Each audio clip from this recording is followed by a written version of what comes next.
Welcome to the Disrupt Your Career podcast, brought to you by Claire Harbour and Antoine Tirant. We're passionate about helping everyone find fulfillment in their work life. We believe that big, messy, uncharted career changes are inevitable, and it's up to you to decide.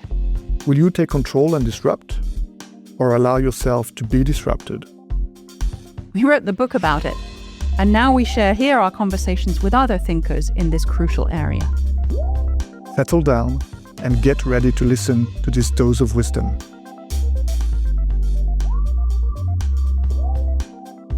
So in this episode of the Disrupt Your Career podcast, I'm delighted to be welcoming Selina Millstam.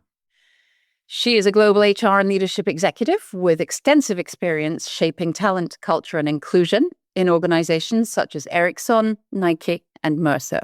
Her work focuses on enabling human potential and building responsible, people-centered leadership at scale. Selina, thank you so much for joining us. Lovely to be here, Claire. Thank you. All right, so let's get right down into the story behind your resume. Your career spans social work, consulting, and senior HR leadership. What's the red thread that connects these chapters all together? Well, Claire, actually, it started from an early age for me.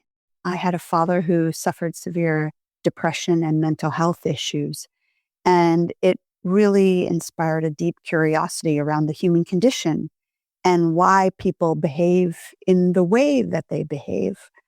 And that also then led me to get curious around coming out into the work environment, how that is systemically working across multiple layers of society. So I actually started as a social worker with both physically and sexually abused women and children. So I often say I'll never have a tougher job than I had when I was 23 and really navigating some of life's most complicated challenges. But it was then again that curiosity. And that curiosity also led me to wonder what this looks in organizational life. I learned early on that to change the world, you have to actually often be where the power, influence, and capital are. And what I've learned is actually that is the corporate environment. So I've chosen to be sort of an undercover social work in the corporate world, all informed by that red thread of curiosity. That's beautiful. I'm having a little image of you with a cap and a magnifying glass with your undercover approach. But that sounds like a very significant shift from one milieu to another. The challenge of those difficult cases early on must have been quite something to carry as a 23-year-old. And good for you for turning that into curiosity rather than heaviness. But it sounds as though having made that shift into the corporate world through curiosity, you've then become long-term committed to leadership and the development of people and all these kinds of things. Was there a particular pivotal moment that fundamentally changed how you think about leadership? Well, I don't think there was one moment. I think that there was a accumulation of many moments, like many of us, going into the corporate environment and really understanding that it's not necessarily only about the deliverables of the impact, but it is how we're relating with each other. And a big aha moment for me is while we're looking at the complexity of the world, and that seems to ever continue, while we very well have a geopolitical crisis, most definitely social economic crisis, and what we're seeing is a climate environmental crisis, the real crisis that we're facing is actually a human relating crisis. And so that realization, even within organizations, and as I mentioned before, how do we influence that? If we don't learn how to have meaningful dialogue within societies and within organizations, particularly with those actually we disagree with, then we'll never create the value and impact in organizations and never create that societal impact that we need for change for the good. Those are interesting words, lofty words, I would say. And so important. I'm wondering, beyond the philosophy that you've been drawn towards in thinking this way, who has most influenced your leadership styles and values, and how?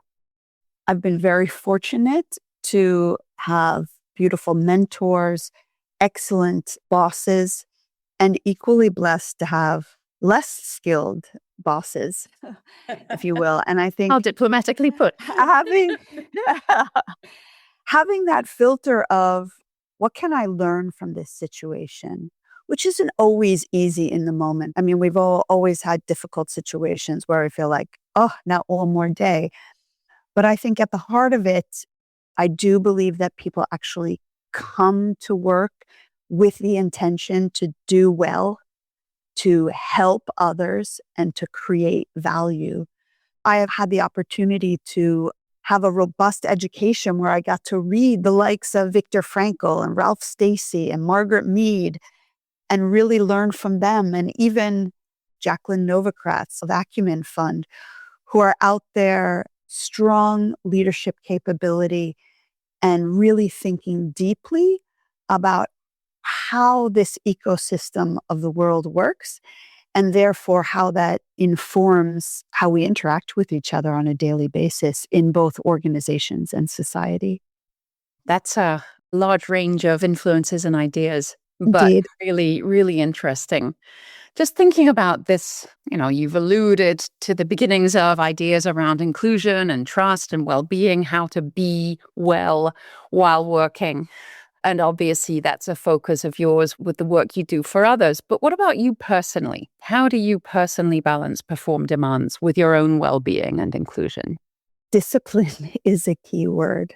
At this stage of my career, people think, oh, wow, you've had such a great career and you have a great life. And that's true. And I feel very lucky for that. And I've worked very hard. I think for me, both discipline from a work perspective, it's not that I've gotten everything right, but it's that anti-fragility. We talk about resilience, but for me, it's really more about anti-fragility, which the difference is, Claire, just to make sure we're talking about the same thing, is when things get tough, the anti-fragility is about coming back even stronger, and that commitment to growing from the mistakes or the things that sort of break you. And I have a perfectionist derailer that's quite high. And how I've used that, channel that, is to say, God, when I've messed up or when I didn't know, then I took the initiative to find out and to learn more and actually to reflect. So I think for all leaders sort of earlier in their career, and certainly for executives right now, I'm a big advocate of the practice of meditation and mindfulness to calm the brain and connect with the body. I also am sort of, I say, an armchair longevity hacker. So I really believe living a long life is around living a life for quality. So fitness and exercise, taking care of the vessel that I'm lucky enough to be navigating on this earth, is something that is really important because I know it's directly connected. So how my nervous system is directly related to how I show up, how I'm able to manage my emotions and therefore lead my teams. So I think right now, in a world of incredible stress and pressure and ambiguity, it's really important, particular for senior leaders, to be a role model and demonstrate discipline around making sure you're not just sitting at your desk and working, and not just saying to your team, it's important for you to take a break. But for me, I have been very clear with my team from a priority perspective. It's always family, friends, and then the company. That doesn't mean that sometimes we don't have to work hard or maybe get in on the weekends and really get in the flow of work to deliver something important. But on the margin, we need to make sure that we're being thoughtful around where we're placing our attention. And that is a very high value in today's environment, where we're spending our time. And I think for me, that connects this mental health, well-being holistically. And life is actually short. And we have the responsibility of the health and well-being of not only those who work directly with us, but actually their social sphere, because them going home and how they're experiencing work on a daily basis, I mean, we work so much, is then directly impacting those in their ecosystem around there. So particularly working in the talent space, I often say to my teams, it's an honor and a responsibility to set the tone for development and well-being in an organization, because it gets a sort of a multiple of 10. At the organization I'm working at now, we're 110,000 globally. So multiply that by 10, and that's sort of the impact that we're potentially having of the well-being of other humans. Indeed. That's a wonderful reminder. Thank you so much. Let's talk about a different kind of navigation now. Moving across sectors and roles, as you have done, requires courage. However you try to look at it, how have you navigated your own career transitions? Career transitions are an interesting opportunity for reflection. And I guess I'll pull on that red thread of curiosity, of getting curious. I think being in the talent space, in the HR function, it is really important to understand the business and what is happening in that specific organization. And then also vis-a-vis the people element of it. So I think my advice is really to get curious around what is different here? What is the unique value proposition for this industry? And then often what I've noticed, at least in my career, having worked for organizations of different nationality headquarters, Oh, is yeah. what is the nationality culture that's influencing here? Of course, there's always a unique culture to headquarters in any situation. And then really being mindful of coming in as a social anthropologist. And that curiosity at the get-go, not making assumptions about, I know it all, or I've been here before, but really being thoughtful and intentional. Of course, I have my experience and I have my education and what I know, but still trying to come in with a learner's mindset and being open to seeing what's new and unique here. And then meeting that with the experience I have to accelerate then implementation at the right time. Beautiful. I love that. Very humble and very effective. Let's think about other leaders beyond yourself. In the experience you've had extensively leading culture change at scale, what's one lesson that you feel leaders consistently underestimate?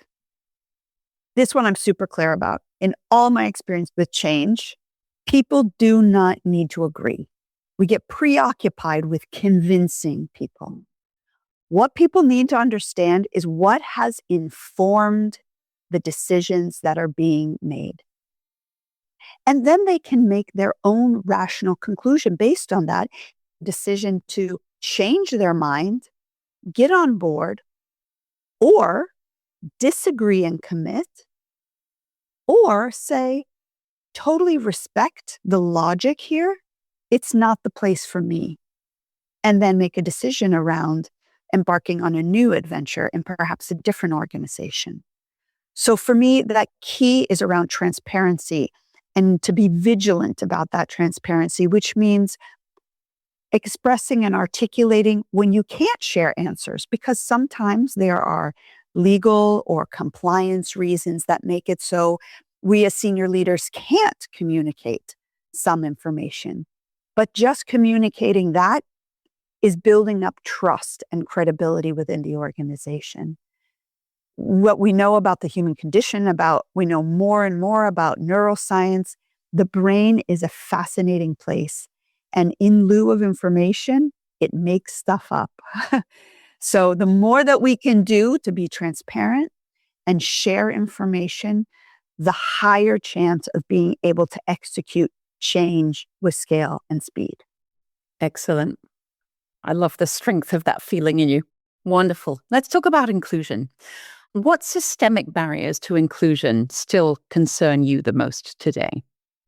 We have inherent biases. And I think, again, back to transparency, the more that we are able to get leaders, managers, employees data about past decisions and about future implications and risks at the inflection point of decision making, we have a much higher chance of mitigating and breaking down what you call this systemic sort of walls of exclusion. It demands leaders actually taking an active role, being mindful of the impact of in-group and out-group. So this sort of like boys club, but I don't want to point at just men because women do this in organizations as well. What's your small circle? And not to say you shouldn't have like a tribe that helps you, but when it excludes others, it depletes psychological safety, which depletes innovation and our opportunity to be creative in organizations. So I think we have to be really mindful of that. And then, of course, be really aware of the biases we're holding. Confirmation bias, one that I am acutely aware of, and I intentionally remind myself of on a daily basis. What is it that is drawing me here instead of there? What is it that is repelling me from there? Halo effect, the numerous biases that we're holding that create a story that may or may not be true. And it doesn't mean we have to overanalyze everything. But I think just having a reminder to check yourself, is there contrary evidence here that I'm somehow overlooking because it doesn't serve the story that I want to tell? If you could give a piece of advice to leaders in terms of developing their skills or mindsets to fight this temptation to slip into bias, what would you be teaching them? What would you be sending them off to learn or develop? Get their ego in check. So there's very simple things like you don't have to be the one who speaks first and the most in meetings. It's so simple. But as soon as the most senior leader in the room gives their perspective or opinion, it influences everything else that happens from there.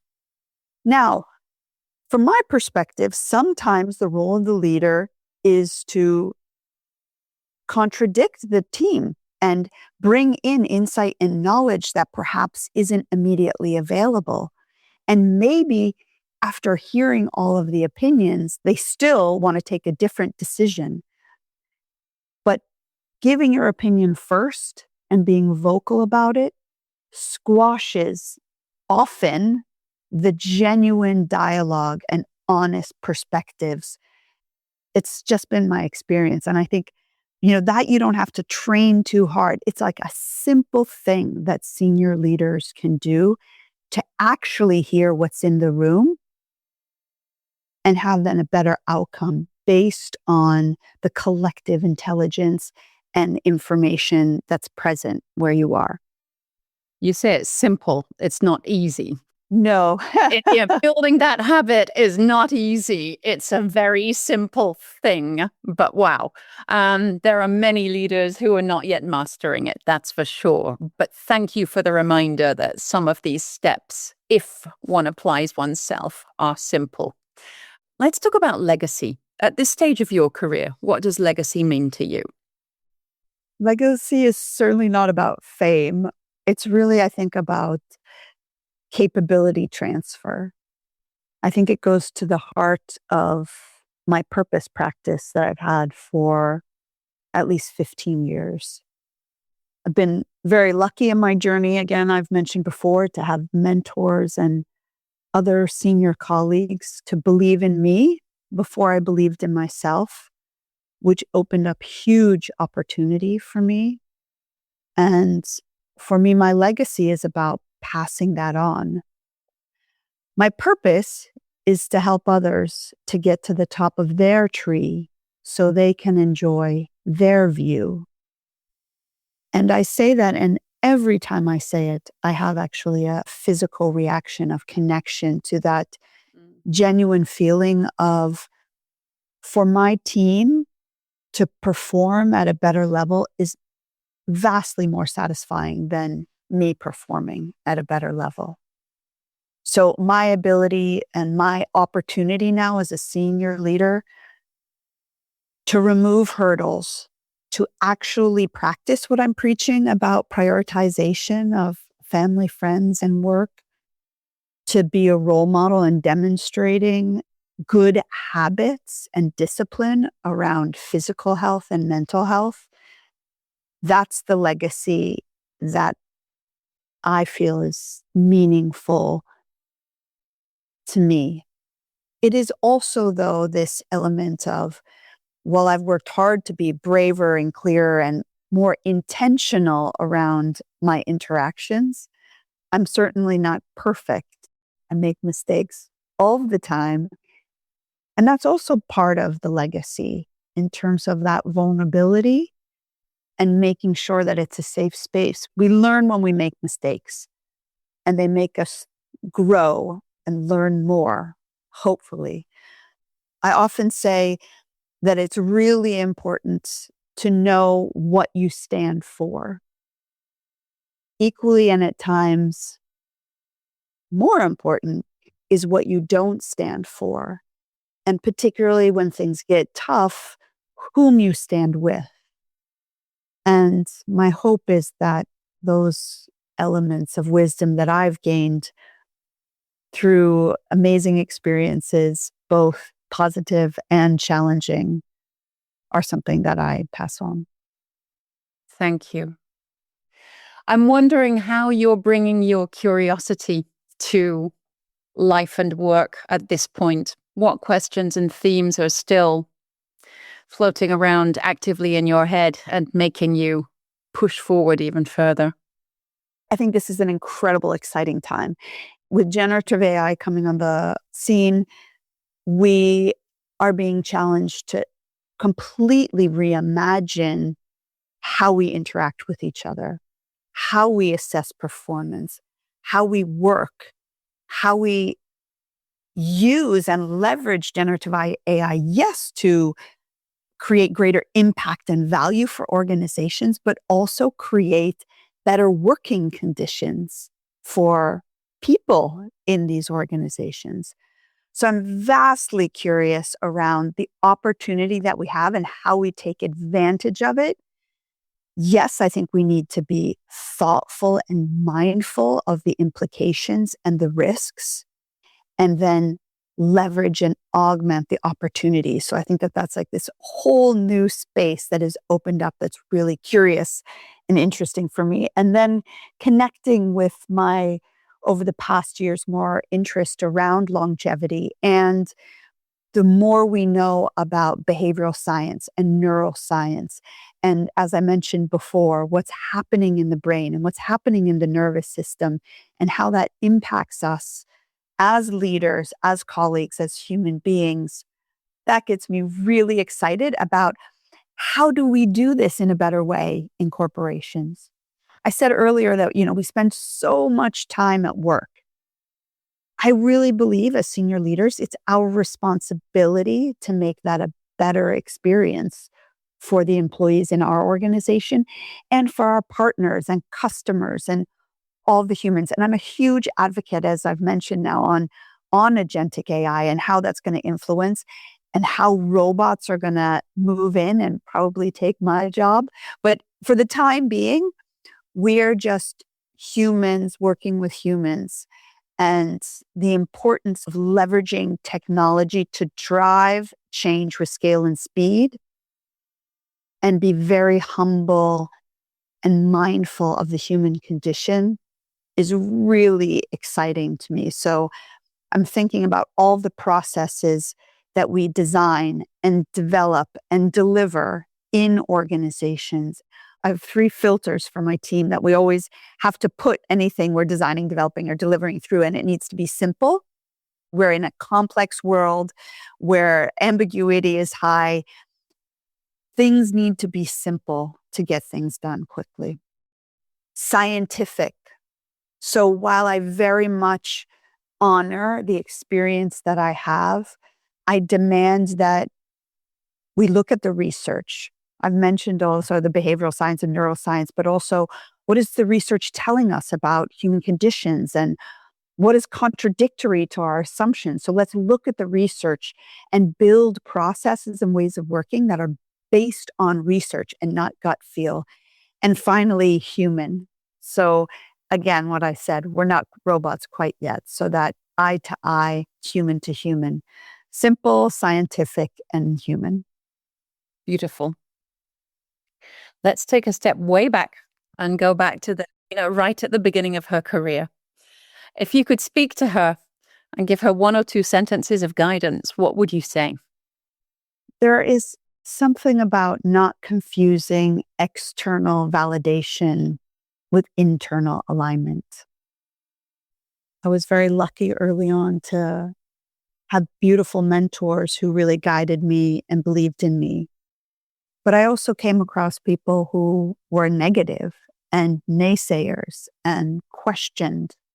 And I think being resistant and mindful of doing the inner work, the inner development to build up that confidence and courage and humility and humbleness can really serve us as we navigate the world, because there's a lot of people suffering, and sometimes that suffering manifests itself in bad behavior that we receive that has nothing to do with us.